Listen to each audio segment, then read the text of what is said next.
Appreciate everyone calling into the Chick-fil-A Peach Bowl media availability with Georgia. Reminder, you will not need to record. The Chick-fil-A Peach Bowl will be recording, and we'll distribute that to each of you following the session. As you know, we'll begin this morning with Coach Smart, then we'll follow with defensive coordinator Dan Lanning and some players. And we'll begin, ask Coach Smart just for a very brief opening comment, and then we'll go to questions. Coach Smart. First, I'd like to open with thanking Gary Stoken and the Chick-fil-A Peach Bowl staff. They've always done a tremendous job with this bowl. It's always been near and dear to my heart because I was fortunate enough to play in it twice. But it's a special event. Our team has been working really hard to prepare for Cincinnati, and I've spoken on Cincinnati, it seems like a lot. They're a tremendous team. Luke has done an incredible job with his staff and their team. You know, I've talked repeatedly about the fact that they're one of the winningest teams in all of college football over the last 3 years. They're a complete team. Like when you look at them, you know, we play teams with really good offense, really good defense. But I don't know that we played anybody with all three, including special teams, in areas that they're really strong in. When you've got an experienced quarterback, in my time in coaching, I found that the more experienced the quarterback, the better the team is, and they certainly have that. They've got a great player. So with that, we'll open it up.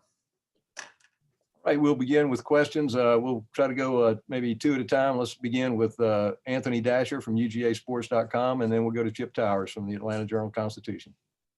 Hey, Coach, I know we've asked you about Desmond before and a few Zoom calls that you've had, and y'all faced, quote-unquote dual threat quarterbacks before. What is different about the way he goes about his business that maybe opposed some of the other guys you have faced in recent years?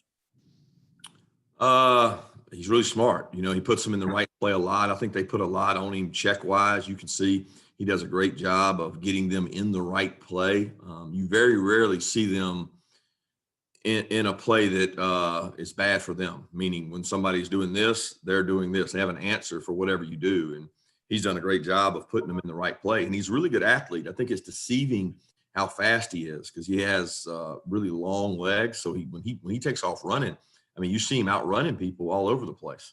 And you know, when you started outrunning linebackers and DBs in college football, it says a lot about your speed. And there's times where plays have broken down, and he's turned those into big-time gains and big-time plays. But just a tremendous passer, tremendous athlete when you talk about dual threat capabilities, and he's got really good people around him.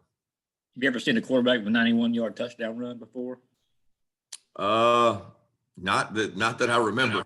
I'm sure somebody probably has, but I don't remember anybody going 91. Thank you. Coach, you touched on this yesterday that you felt like Richard LeCounte was making a pretty hard run at trying to play in this game. So since then, there's been a pretty good photo on Twitter of him, leaping for a ball in practice and him saying shh, but could you talk about just the ability of him trying to play in this game, and what would you say that the odds are of him being able to participate? Yeah, I can't put odds on it. I don't know. It all boils down to the health and safety of that young man. If he's capable of playing winning football, he'll go out there and play. I mean, he's never been shy about it. He wants to play. He's a football player. That's the way he's been since he was in 9th grade, and I watched him running around playing spring football down in Liberty County. That's just who he is. He loves the game. He enjoys the game. He's pushing really hard. He's taking a lot of reps. He's taking a lot of reps with the twos, but he's working hard to get out there and play. And it's going to be conditioning. It's going to be physicality. It's going to be how comfortable he is in terms of. I mean, when you go that long without playing, it's not always just straight line speed. It's throwing on the brakes. It's understanding angles. It's feeling confident in contact because it's a physical sport. So I don't know what the odds are. I know he's out there doing everything he can to be able to play, and we'll have to make a game time decision on whether he's able to or not. All right, let's go to Mark Weiser, Athens Banner Herald, and then to Seth Emerson with The Athletic. Kirby, you mentioned the other day that COVID was one of the opponents, obviously. And since then, Missouri had to pull out of their bowl game. How are you guys doing 4 days before this game? It's a thrill a minute. We've had good information, bad information that changed. So it's been a struggle. I can say that, but that's really all I can say about it. I'm not going to get into details, but we've had our we had our issues. You said you're not going to get into details. When you see information change, you're talking about positive, false, something like that? I mean, you take it for what it's worth. It just changes every day, Mark. So I'm not saying that's the case. I'm just saying that we've dealt with a lot of things, a lot more things here recently than we have in the past. Kirby, when you look at your defense in 2020, ranked first in the SEC yards per play allowed, but 2 games obviously stick out.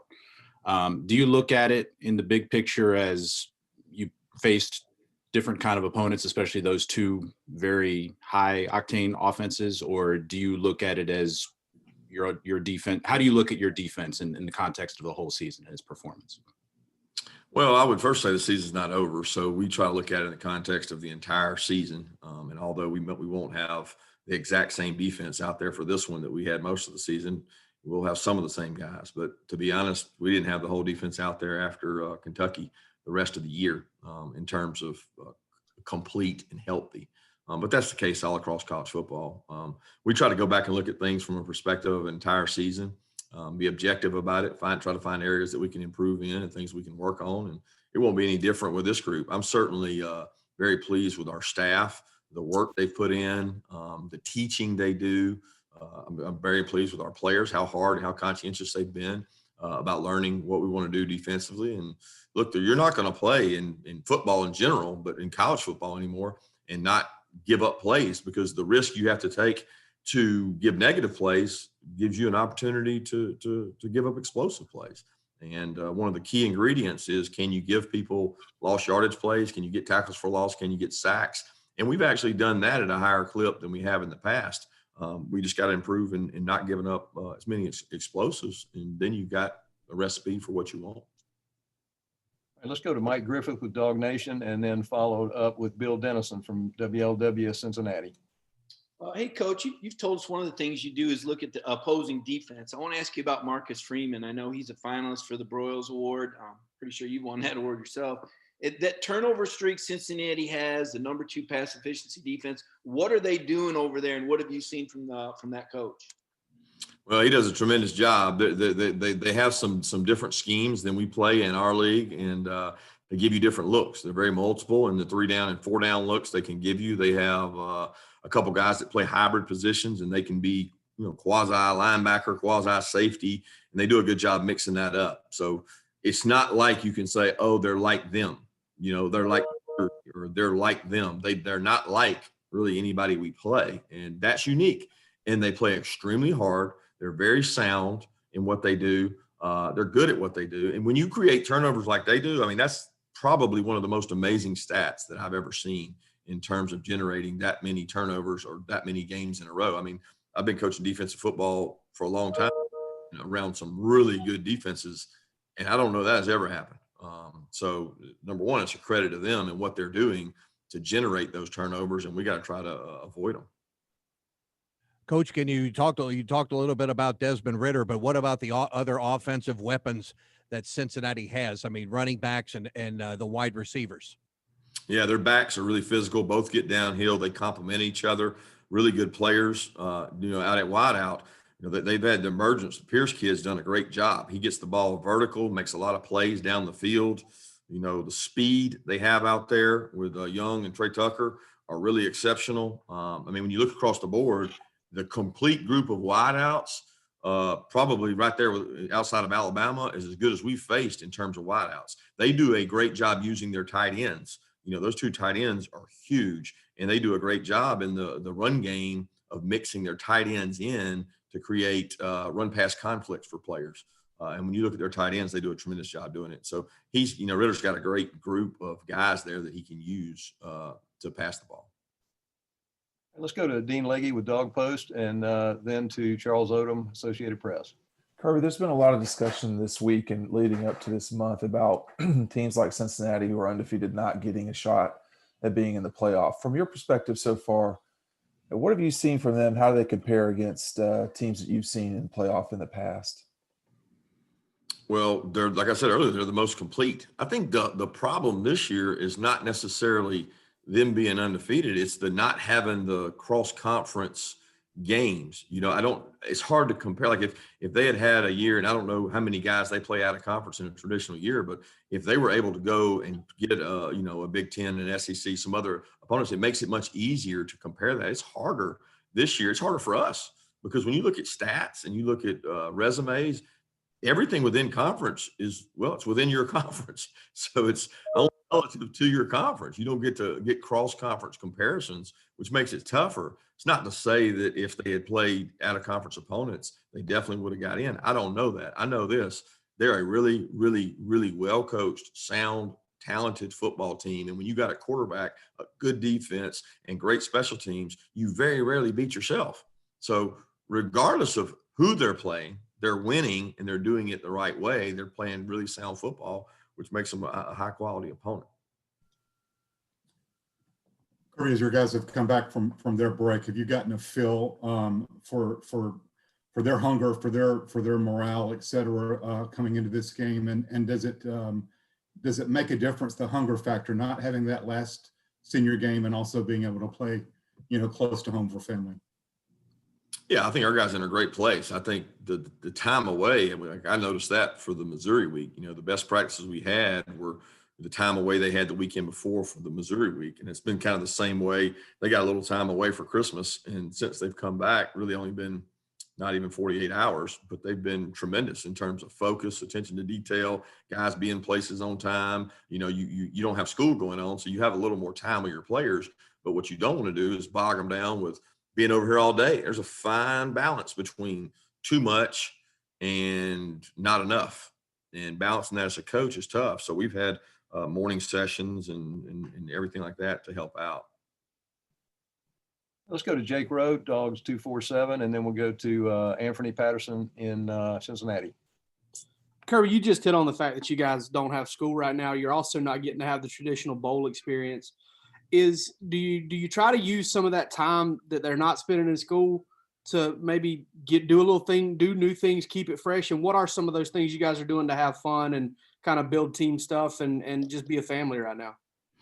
Hard in COVID, opponent number 3 besides Cincinnati, there's not a lot you can do. So everything you think about doing that's fun, put a mask on them, tell them they can't go public places. And what are you going to do? Play kickball, play wiffle ball in the indoor.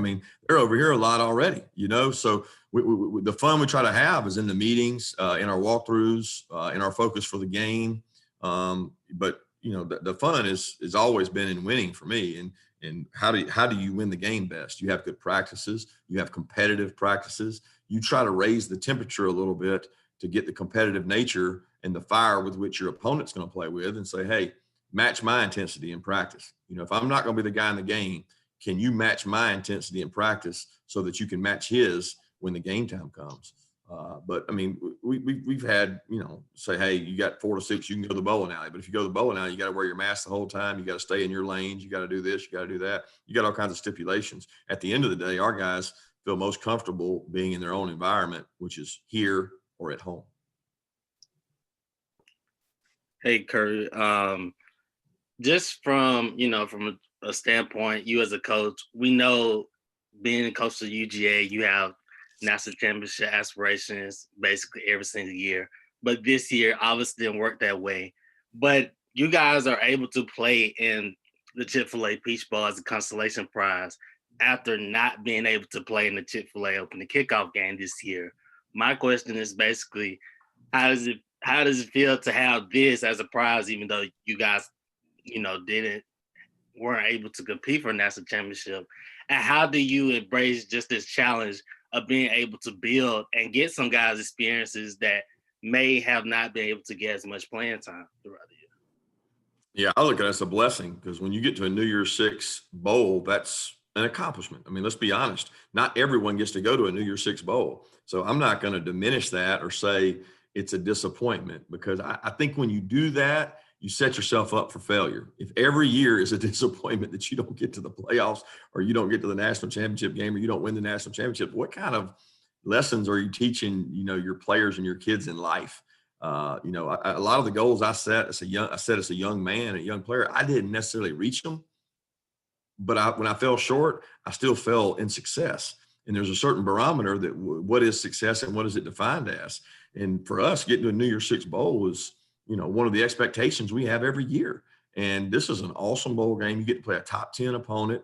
You're right. You do get to play some guys that maybe have not gotten as much of an opportunity this year, and they're going to get an opportunity to play. And that's great. It's a blessing for next year. But the focus is how you finish this year for the seniors and the guys that may be leaving as juniors. This is their last game of their career. You want to send them out on top at Georgia. All right, let's go to Mark Bradley, Atlanta Journal-Constitution, and then to Brandon Sudge, Macon Telegraph. Yeah, Kirby, a couple of weeks ago, Greg Sankey said that he hoped that 10 years from now, 20 years from now, the teams of 2020 that played through all this will be brought back for homecoming and honored and given, I guess, recognition for what they went through. I know you have pressing business with UC this week, but are you able to step back and think, man, look at what we've been through, and now we're about to finish our season? Yeah, I have not, Mark, had the ability to step back and look at that, but I will. Because if you could just write a book on this season, I mean, it would be hard for me to imagine people being able to handle another year like this year back to back. And I have no idea what the future holds. So I'm not suggesting anything. I don't know. I'm not smart enough to know. I'm not a medical expert. I don't know where it's headed. But I think when you talk across the board, it's like you don't really know what your pain threshold is for pain until you have pain. I'm not comparing this to pain, but I'd like to be able to say, I don't know what the threshold is for what you can deal with in a season and stay sane. And we've stretched that rubber band about as far as you can. The elasticity is ready to break in terms of what you can withstand to have a season and go through. And it's really tough because it's competitive, and look at the coaches that lost their jobs during this year. I mean, that just, to me, shows that, it wasn't a free pass year. It wasn't that. And sometimes for the kids, it kind of was. But for the guys that are organizing things and trying to stay on top of it and win games, it's extremely competitive, and rightfully so, because we're paid a lot of money. But to go through another year like this and to look back on this year, I definitely think it will be looked upon as, that this group was a special group to endure what they've endured. Thank you. Hey, Kirby, kind of following up on that. I mean, after you guys have gone, what is it? I mean, 3.5 months without many issues with COVID, and you said your team is fortunate. Do you kind of have some disappointment, like, for your guys, in the fact that you're having issues now? Some of them might not be able to play, given the fact that all that they've sacrificed over the whole year. Well, I didn't say that anybody wouldn't be able to play, so I don't want to say that. I'm not saying that. I'm saying that, there's always issues and problems, and it doesn't matter whether it's contact tracing or other guys having tests and just being affected in the organization, just everybody, not just the players. So I want to lead with that, but certainly would be disappointed if we lost guys that weren't able to play in the game, but they were able to play all year. You know what I mean? Like that stinks, especially if it's kind of like the last go round. It's like, where does the merry-go-round stop? We missed this game got moved, this got adjusted, but none of it was ever on behalf of us. It was on behalf of our opponents. And then if it ends up, being the case with us, which I don't think it will be, but if a guy misses a game because of it, you certainly hate it for that guy, because, it's tough because he was successful all year, and one time out of 12 or one time out of 11, you get a situation where somebody has an outbreak and it can affect the whole team. Got time for one more question. Let's go to John Frierson, GeorgiaDogs.com.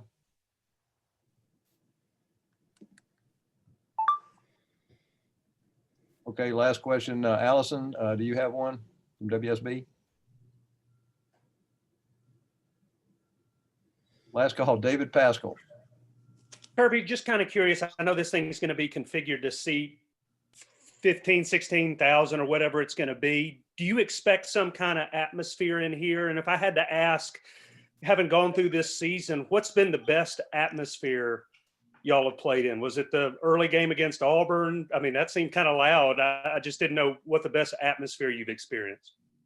Yeah, not really thinking about it. I would probably say the Auburn atmosphere would have been the best. And that night at home for us seemed like it had the most crowd noise to it. I expect it to be great. You know, you would think it might be louder in the dome with that number of people because that's outside. You know, outside you figure the noise may not be the same, but I'm expecting it to be as good as we've played in anywhere in the dome because I think it'll seem more full than maybe a 93,000 seat stadium with 20,000 as opposed to whatever Mercedes holds with how many we have in it.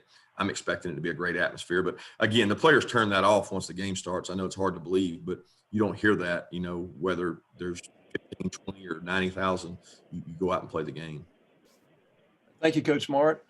Thanks Thank you, everyone guys. for calling in. And everyone, please remain on the line, and we'll be back to you momentarily with Coach Lanning.